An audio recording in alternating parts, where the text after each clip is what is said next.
ईद पेंतेकोस्त फ़लस्तीन के यहूदियों में बेशुमार ज़रई त्यौहार मनाए जाते थे। इन त्योहारों को सभी यहूदी बड़ी धूमधाम से मनाते थे। आम तौर पर जो त्यौहार थे वो फसल की बुआई और फसल की कटाई के मौका पर मनाए जाते थे। इनको यहूदी ईदों का नाम देते थे। बाइबल मुकद्दस में मुख्तलिफ ईदों का जिक्र है। मिसाल के तौर पर खरूज की किताब के 34 बाब में ईद फसा का जिक्र है। इसे ईद फतीर भी कहा जाता था। इसी तरह ईद पेंतेकोस्त का जिक्र है जिसे 7 हफ्तों की ईद भी कहा जाता था। इसी तरह ईद ख़याम का भी जिक्र है जो खैमों की ईद कहलाती थी। इसी तरह नरसिंगों की ईद का जिक्र है, ये नए चांद या नौरोज़ ईद कहलाती थी। इसी तरह एक और ईद का जिक्र है जिसे यौम कपूर या यौम कफ़ारा कहते थे। असीरी से पहले ये सारी ईदें मनाई जाती थी। असीरी के बाद अस्तीर की किताब में एक ईद का जिक्र है जिसे ईद पोरीम या कुर्रा की ईद कहते थे, और मुकाबियन की किताब में ईद तजदीद का जिक्र है जिसे ईद हनूका या ईद तहारत या चिरागा की ईद भी कहा जाता था। ये ईद ततहीर यसु भी मनाने के लिए गए थे। इन ईदों का अपना अपना मजाज है। ये ज़ियारती ईदें 7 दिन तक मनाई जाती थी और इनमें चारों तरफ से दूर और नज़दीक से यहूदी ईद मनाने के लिए आते थे। जब जौ के फसल की कटाई होती थी तो उस वक्त ईद फसा मनाई जाती थी और लोग 7 दिन तक खुशी मनाते और अपने बर्रों को ज़िबा करते और खुदा के घर में इबादत करते। उसके बाद ईद पेंतेकोस्त थी और वो गंदम की कटाई के मौका पर मनाई जाती थी। तीसरी ईद जब गंदम की कटाई को ख़त्म कर लिया जाता था तो उस वक्त ईद ख़याम मनाई जाती थी। ये खैमों की ईद थी। ये उस वाक़े की याद दिलाती थी जब बनी इसराइल खैमों में ज़िंदगी बसर करते थे। इनमें ईद पेंतेकोस्त को मुख्तलिफ नामों से पुकारा जाता है। खरूज की किताब के 23 बाब की 16 आयत में इसे फसल की कटाई की ईद कहा गया है। खरूज की किताब के 34 बाब में पढ़ें तो 7 हफ्तों के बाद जो दिन आता था, यानी 49 दिन के बाद जो दिन आता था वो 50वां दिन होता था और ये ईद मनाई जाती थी। इसे यूनानी में ईद पेंतेकोस्त कहते हैं। पेंतेकोस्त का मतलब है 50वां, यानी 50वें दिन।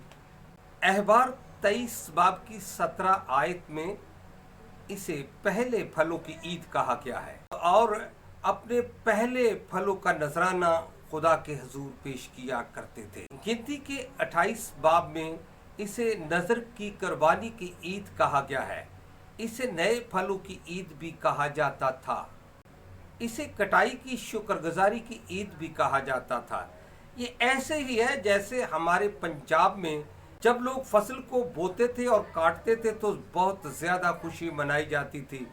ढोल ढमक्के के साथ खाना भी तकसीम किया जाता था जैसे बैसाखी का मेला होता है। इसी तरह यहूदियों में भी ये ईद ज़रई तौर पर मनाई जाती थी। इसे ईद खमसीन भी कहते हैं। अरबी में 5 को खमसा कहते हैं और 50 को खमसीन कहते हैं, इसलिए इसे ईद खमसीन भी कहा जाता है। यहूदी रब्बी इसको एक और भी मजहबी रंग दिया करते थे। वो ये कहते थे कि इस दिन यानी ईद फसा के 50वें दिन, जिसको ईद पेंतेकोस्त कहा जाता है, उस दिन बुजुर्ग मूसा ऊपर गए और ऊपर से शरीयत लेकर आए थे जो लोगों को दी थी। इसकी याद में भी वो इस ईद को मनाया करते थे। ये ईद बड़ी मशहूर थी। तमाम यहूदी इस ईद को मनाने के लिए मुख्तलिफ ममालिक से आते और अपने हदियों नजरानों को खुदा के हजूर पेश किया करते थे। चूँकि इस ईद का ताल्लुक गंदम की कटाई के आगाज़ से होता था और गंदम की कटाई में पहले दिन की कटाई से जो गंदम हासिल होती थी उसको पीस कर आटा बनाया जाता था और 2 रोटियां पकाकर और दीगर कुर्बानियों के साथ, दीगर ज़बीहों के साथ, बर्रों के साथ, मेंढों के साथ और तपावन के साथ पहले दिन ये 2 रोटियां खुदा के दफ्तरखान पर पेश की जाती थी। यानी ये नजराना पेश किया जाता था। अपनी तरफ से यहूदी अपनी फसल के पहले फल खुदा के हजूर पेश किया करते थे। इसलिए तमाम यहूदी जो गिरदो नवा में रहते थे वो आकर इस फरीज़े को सर अंजाम देते थे। ईमाल की किताब के दूसरे बाब में लिखा है कि वहाँ 15 ममालिक के लोग जमा थे। 7 दिन की इस ईद को मनाने के लिए खुदावंद यीशु मसीह के शागिर्द भी उस हजूम में शामिल थे। यरूशलेम में मुकद्दस पतरस रसूल के एक शागिर्द मरकस का घर था और उस घर के बालाखाना में उस रोज़ शागिर्द यीशु मसीह के रिश्तेदार और यीशु मसीह की माँ भी मौजूद थे। वो भी खुदावंद यीशु मसीह के वादे के इंतज़ार में थे जो उनसे किया था कि मैं तुम्हें दूसरा मददगार दूंगा। वो खुदावंद यीशु मसीह के कहने के मुताबिक सारी दुनिया में जाने को तैयार थे, लेकिन इंतज़ार था जो उन्होंने खुदावंद यीशु मसीह से सुना था कि थोड़े दिनों के बाद तुम्हें रूह कुद्स दूंगा, तुम्हें दूसरा मददगार दूंगा। एक बार की आसमान से एक आवाज़ आई। ये आवाज़ आसमानी आवाज़ थी, यानी ऊपर से आवाज़ आई। ये नीचे से आवाज़ नहीं आई थी। ऊपर से इसलिए आवाज़ आई थी क्योंकि यीशु मसीह आसमान पर गया था। ऊपर से आने का मतलब ये था कि ऊपर से किसी ने ये आवाज़ भेजी है। ये आवाज़ रूहुल कुद्स का निशान थी। ये आम आवाज़ नहीं थी। ऐसी आवाज़ थी जैसे तुंद हवा का सराटा था। ऐसी आवाज़ थी जैसे बहुत तेज़ आंधी थी, लेकिन आंधी नहीं थी। कलाम मुकद्दस में लिखा है कि ये आंधी की तरह की आवाज़ थी। उसकी गूंज ऐसी थी जैसी आंधी की गूंज होती है। इसी तरह ऊपर से ही आग भी उतरी। वो आग ऐसी आग नहीं थी, आग की मानिंद कोई चीज़ थी। ऐसे लगता था जैसे आग है, और अगर हमारी आग की तरह की कोई आग होती तो वो सबको जलाकर राख कर देती। लेकिन ये आग ऐसी नहीं थी। ये एक ऐसी आग थी जो होरेब पहाड़ पर एक झाड़ी में नजर आई थी, जिसे मूसा ने देखा था। जो झाड़ी को जला नहीं रही थी, ये मादी आग नहीं थी। जो उन लोगों ने देखी वो भी मादी आग नहीं थी, बल्कि आग की तरह की थी, आग की मानंद थी, आग जैसी थी, आग नहीं थी। तीसरा निशान, फटती हुई ज़बानें देखी। ये फटती हुई ज़बानें नहीं थी, ये भी ज़बानों की तरह की थी। ये निशानात रूहुल कुद्स के नज़ूल होने के निशान थे। इनका कोई मकसद था। खुदा ने ये माहौल के मुताबिक निशानात दिए थे। खुदा ने ज़रूरत के मुताबिक ये निशानात दिए थे। खुदा ने मौजू वक्त को देखकर ये निशानात दिए थे। और ये रूहुल कुद्स की एक नेमत का सिर्फ एक निशान है। यहाँ ईमाल की किताब में सिर्फ खुदा ने गैर ज़ुबान की नेमत को इस्तेमाल किया था। गैर ज़ुबान की नेमत बरूए कार लाई गई थी, जबकि नेमतें तो और भी थी। यहाँ मोजज़ात की नेमत नहीं उतारी गई थी। यहाँ अलमियत की नेमत नहीं उतारी गई थी। यहाँ इम्तियाज़ अरवा की नेमत नहीं उतारी गई थी।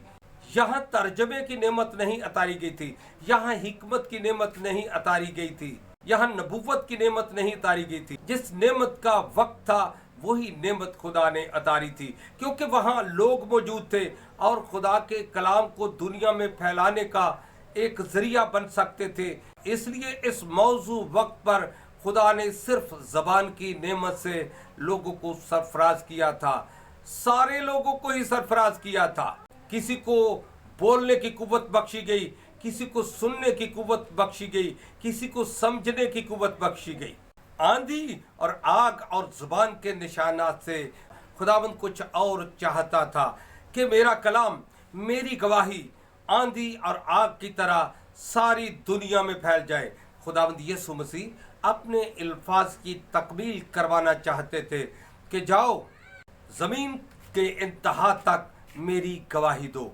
ज़मीन के इंतहा तक जाने के लिए सारी कौमों का जमा होना लाजिम था, सारी कौमों की ज़बानों का जानना लाजिम था, सारी दुनिया की बोली बोलने वाले लोगों का हजूम होना लाजिम था। तो ऐसा ही हुआ था, चूँकि ईद पेंतेकुस्त पर मुख्तलिफ मुल्कों से आए हुए लोग जमा थे और मुख्तलिफ ज़बानें बोलने वाले जमा थे। उस माहौल से ये पता चलता था कि ये सभी लोग अपने अपने मुल्कों में जाकर, अपने शहरों में जाकर, अपने घरों में जाकर, अपने ख़ानदानों में जाकर खुदावंद यीशु मसीह की गवाही को अपने लोगों तक पहुंचा देंगे। इस माहौल में रूहुल कुद्स का आना नहायत ज़रूरी था, नहायत मौजू था। रूहुल कुद्स के नज़ूल के वक्त सभी लोगों ने इन निशानात को देखा। लोगों ने अपने कानों से उस आंधी जैसी आवाज़ को सुना, उस गूंज को सुना, उनके कानों में वो गूंज पहुंची। उन्होंने अपनी आंखों से उस आग को देखा जो फटती हुई ज़बानों की तरह की थी। उन्होंने अपने कानों से उन बातों को सुना जो रसूल रूहुल कुद्स से भरपूर होकर बोलते थे। सभी लोग रूहुल कुद्स की मदद से उनकी बातों को बखूबी समझते थे। वो 15 मुल्कों से आए हुए लोग रूहुल कुद्स की मदद से समझने लगे कि ये हमारी ही बोली बोल रहे हैं। वो भी उन निशानात को देखकर अपने आप को बदलते हैं, उन पर भी रूहुल कुद्स का असर होता है। तो कलाम मुक़द्दस में लिखा है कि 3000 लोग उसी वक्त यीशु मसीह को कबूल करते हैं और खुदावंद यीशु मसीह पर ईमान ले आते हैं। ये पहले फल थे। जिस तरह यहूदी ईद पेंतेकुस्त पर, 7 दिनों की ईद पर और पहले फलों की ईद पर, नए फलों की ईद पर अपने पहले फल पेश किया करते थे, इसी तरह जब रसूलों ने पहले दिन खुदावंद यीशु मसीह की गवाही दी, वो पहले फल वो लोग थे जिन्होंने रूहुल कुद्स की मदद से खुदा के कलाम को सुनकर अपने आप को मसीही बनाया था। फिर ये ईद ईदों का अंबार बन गई। इस ईद पर बेशुमार मौजज़ात रूनुमा हुए। ये दिन यौम कबीरा बन गया, ये इनकलाबी दिन बन गया। इस दिन बेशुमार मौजज़ात हुए। पहला कि रूहुल कुद्स रसूलों पर उतरा। दूसरा कि उन्होंने एक ऐसी आंधी को देखा जो आंधी नहीं थी बल्कि आंधी की तरह की कोई चीज़ थी। तीसरा, उन्होंने रूहुल कुद्स को आग की तरह का देखा। हवा, आग और ज़बानें आलमगीर गवाही के निशानात थे कि खुदा के कलाम को आंधी की तरह फैला दो, आग की तरह फैला दो। और ज़बानों से ये मुराद थी कि जो भी दुनिया में ज़बानें बोली और समझी जाती हैं, रूहुल कुद्स की मदद से रसूल हर ज़बान में खुदा की गवाही दे। हम सबको भी चाहिए कि जिस तरह तेज़ आंधी हर तरफ जा सकती है, हर कोने में जा सकती है, इस तरह खुदा के कलाम को दुनिया के कोने कोने में पहुँचाएँ और आग की तरह खुदा के कलाम को दुनिया में फैलाएँ। और जिस तरह दुनिया में ज़बानें बोली जाती हैं, हमें भी अपनी ज़बानों को ऐसा शोला बयान बनाना चाहिए कि हर सुनने वाला हमारी ज़बान से, उस कलाम से मुतासर होकर खुदावंद यीशु मसीह को कबूल करके खुदावंद यीशु मसीह की बिशारत दे सके। आमीन।